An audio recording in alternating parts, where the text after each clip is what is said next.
Welcome to episode 52 of Ernie O'Malley's Journey. Still in the Curragh internment camp in May 1924. So, where is my father at this point?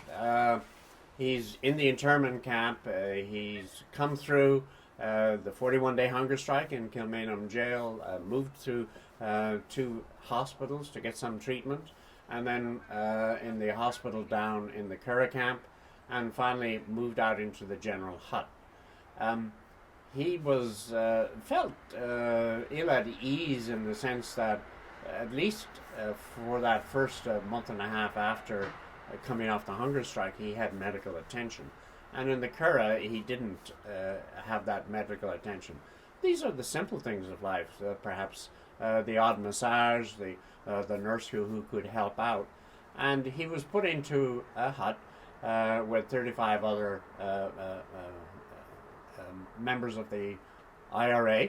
And remember now at this point there was about 12 to 14,000 of these in internment camps around Ireland. Some are being let go and some are being retained. And Ernie is one of those who is being retained. So at this point, we want to see what is his reflections on what camp life is. And in this next reading, you'll see the observations about what the routine, what the men are doing, what some of the conversations are, and also some very subtle distinctions that he makes. Previously, he has said that the camp was a leveler. So no matter where you were in society, you were sort of leveled back to, nothing to do with your actual knowledge, but how you are as a human being, how likable you are, how you get along with people. I mean, in a camp, there's nothing you can do to prove yourself highly different than other people. Everyone is relatively equal. And if you try to be ostentatious, you'll be put in a corner and ostracized in a certain sense. So most of the people were just trying to get along. So let's return to the scene flame and see how my father writes about this episode. There were too many spare generals, as they were called, walking around the camp for the rank to impress anyone. Jail was a hard test of a man. He had to live intimately in the physical sense in camps. He was tested in many ways, probed at different angles from circumstances, malice, humor, and his own lack of strength or worth. We saw unexpected and unforeseen glimpses of each other, heard peculiar points of views. Some had fallen in the estimation of men. Either active service or jail had discovered faults and flaws. Often, with authority stripped from them, officers sank back and halos became smudged. That sort of says a lot about the movement, because it meant you were only as good as you were respected by people. And clearly, when local leaders were out with an engagement, no matter what they were doing or what the activity was, people followed them because he was the immediate leader. But if you're sitting around in a camp, there is no activity. There's no responsibility for a leader. And so everyone, again, it's sort of coming back to the table of equality. Let's continue. Some men had two sets of languages, one for themselves, plumbed with curses, which was on the increase. To the senior officers or to those for whom they had respect, they spoke without decoration. Was the other language a relief? Did they think we were womanly? Were they really two languages, that which men used to men and the other for the rest of the world? What a man really thought and what he said. Educational and Irish language classes were held. Elementary and advanced. Dramatic and musical societies were formed. Entertainments arranged and sports organized. Rival teams from different counties played football, and soon the turf on the playing field was worn into a substance that had more of the qualities of macadam. A wooden lathe had been improvised and chessmen, amongst other articles, manufactured, and as many played chess and tournaments were constantly being held. Brush handles were sawn into sections to make drafts, and heated pokers burned out squares on blocks of wood. Colored wool covered material for the making of rugs. Designs were which were forwarded from the outside or were invented. Handkerchiefs were colored by hand. Macrame work of various kinds were knotted out, and men knitted jumpers and scarves. Ornaments were made out of bone, which was dug up in the camp ground, and woodworkers tried their knives on whatever wood there was. Committees were appointed to study industrial and economic problems. Officers' classes were held. Plans of escape were discussed, and the inevitable tunnels were dug and discovered. I was a philatelist. I found the early occupants had decorated their huts with surcharge stamps of the provisional government and a free state by pasting them onto the walls. Accompanied by a group of boys carrying tins of boiling water, I visited the huts and steamed the stamps off the walls, to the surprise and general amusement of the hut members, for we must surely be soft in the head to waste our time collecting old stamps. Time and exposure had bleached or torn most of them, yet I was able to obtain a few rare specimens. Now, what was this stamp collecting about? I've often thought about that because I inherited my father's stamp books. And in my own ways, when I was raised in the west of Ireland, trying to figure out my own life, stamps were a great incentive for me. It allowed me, and no doubt him, an ability to look outside of Ireland, to look to the world, to look at an empire, to see what an empire was doing. So, the stamps of India, or Ceylon, or New Zealand, or indeed some of the African colonies where his brothers were, these meant something to him. And they gave him a sense, some of them had designs, not merely the head of the king, but certainly they're starting getting into artistic lines. So you can also imagine my father collecting them because of the value of the perceptions that he saw in these.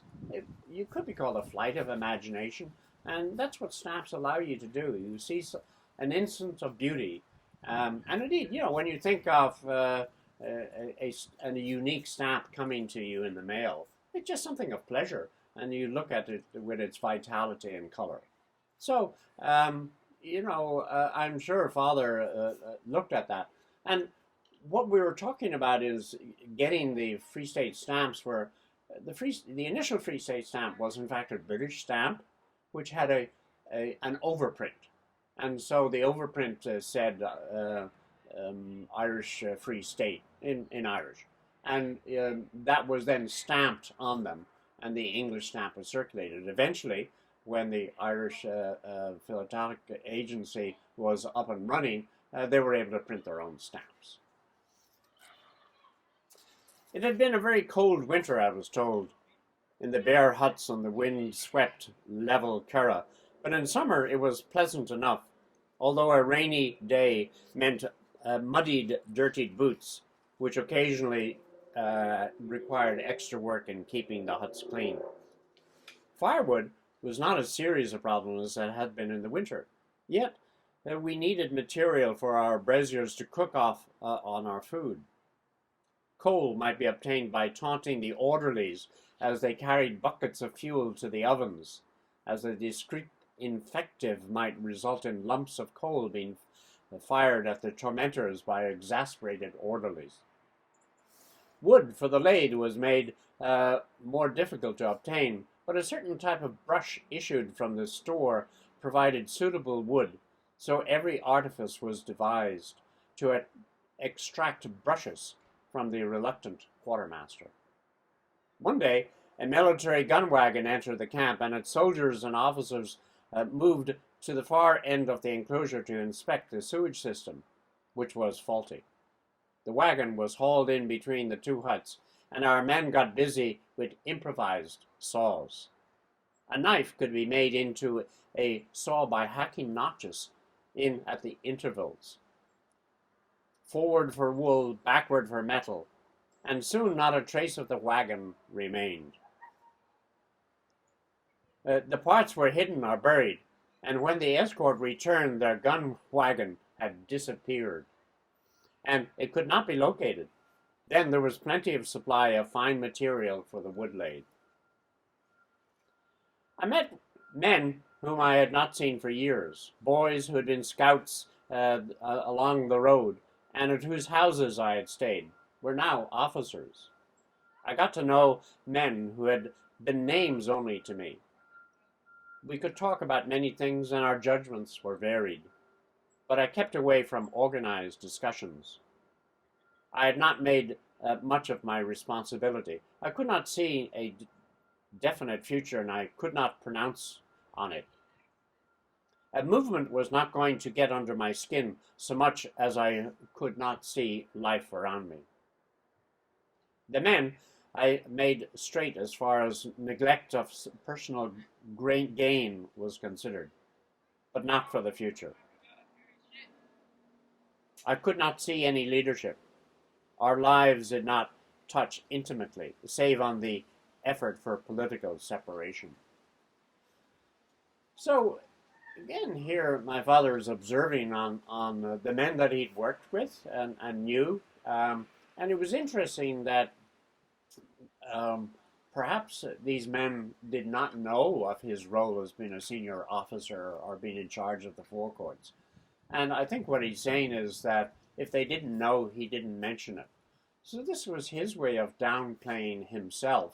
And throughout his writings, we see that he always loved the rural man in Ireland. And I think in order to maintain that relationship, he didn't want to put up anything artificial, such as a rank or a role or an incident. And he wanted just to be with them and the people. And I think that was a real sense of, you can see in his writing how he sort of was a leveler. Now, it doesn't mean that he wasn't bright and intellectual and referred to things, but in the human sense, we know from his later life that he was just loved and adored as an individual. So, let me continue. It was difficult to define even to myself what I felt. I saw a certain hardness in our idealism. It made us aloof from the ordinary living, as if we were above it. There was insistence on principle which often stood coldly out where immediate feeling was needed. And of the men I fought with, I could not say I had an intimate friend. And yet we might fight again together, bound by a common spirit. If I could find an acceptance of two lives, that of the struggle and that of one's own development in the feeling of beauty in all its shades, which I could not express, that would be an ideal. So, here my father is really talking about a very fundamental perception of himself and an ongoing conflict which one reads in his memoirs throughout his life, which is sort of intellectual versus a goal. And the goal was to be the military, to be the man under the circumstances, to be a leader and to fight for a republic. And yet, in the background throughout, we see his own sensitivity to reading, to culture, to history, to art. And he's suggesting here a change in his own life, which actually does occur. It goes from the use of arms, to the use of arts for a cause in itself. for it to sort of become his new republic. The intellectual part is becoming that which he wants to fight for in the future. So let me continue. The old discipline had broken. The last fight had shown that. Perhaps it was because the people had stampeded. It was they who had held us together in the Tan fight. Men were more critical now. That was good if they would learn to think for themselves.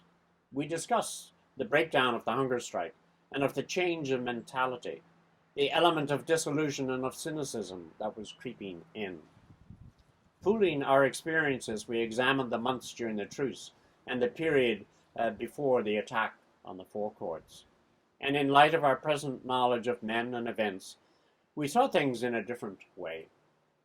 An incident, then seemingly unimportant, was followed by a clue. The headquarters staff of the Tan time, Mulcahy, Collins, O'Connell, O'Hegarty, Price, McMahon, did not compare with the Easter week men like Pearce, Connolly, MacDonough, McDermott, Plunkett. Intellect and spirituality was absent. What made the Irish Republican Brotherhood accept the treaty and force it through? Why should those men have suffered and planned through the years break their back of the sacrifice? What did Collins mean to himself? Did Mulcahy and Cosgrave carry out their intentions? The IRB had driven Sinn Féin underground. Perhaps the situation would have been different if Sinn Féin had been able to develop slowly, if their main energies had been put into the electioneering side. Driving force was different, but no vision or attempt at economic solution. There was an economic route to the fight, though many on our side would not see that in a better position. Freedom comes from religion, political, economic. We were at the political stage. We had not faculty for thinking things through sufficiently. Some men were just worn out. That was not the trouble, but either they did not recognize the fact or else they would not face up to it. Others would not again be active. They were several years in arrears and had to make a living. A few would want to change the system of society by which empire in exploited countries kept its control and fell back on its willing allies.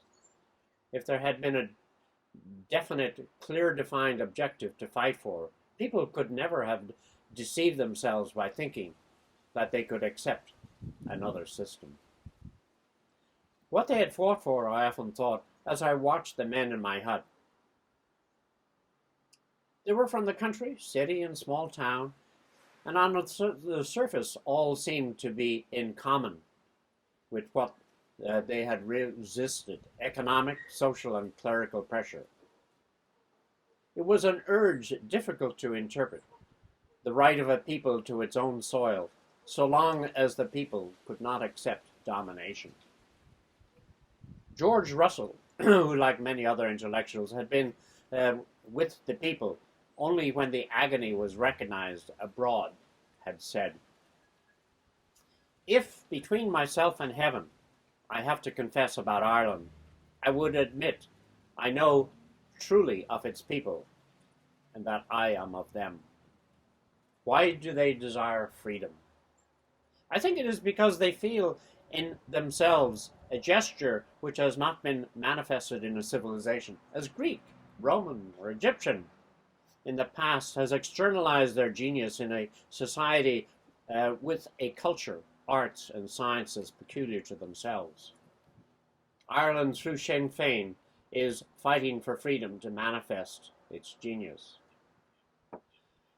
That's a fascinating observation in two ways. One is it's one of the rare quotes that my father makes of another authority. And question, he's going to a source, an economist, AE, and a writer, who is able to encapsulize it brilliantly. But, I think basically my father had said all of that before. And he was, I'm not quite sure why he's quoting Russell, brilliant as that statement is. But he had gotten to the essence of what the Irish were about, why they joined, how they joined an empire. Well, they were conquered, and how they continued this slavish mentality within the empire. And then why their development had been made to establish themselves and their independence.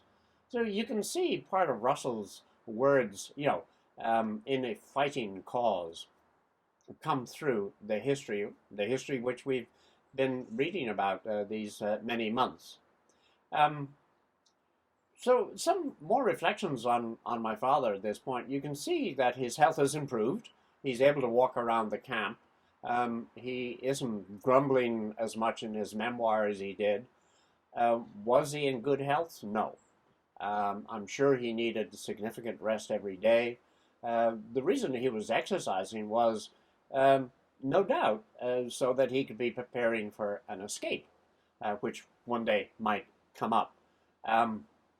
He needed to be physically capable, and by walking around outside, he can do that. His wounds, no doubt, were also getting better, whether they were recovered in a total medical sense or just getting better, and he was able to cope with it. He was a man who coped with pain throughout his life, not only then, but later on.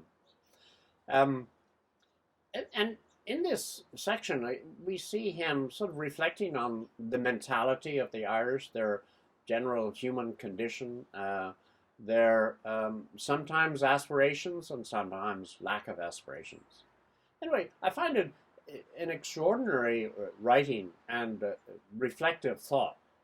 And it has a very unique sort of Ernie sharpness to it. And I particularly love the suggestion that he's looking toward the future in this divided personality.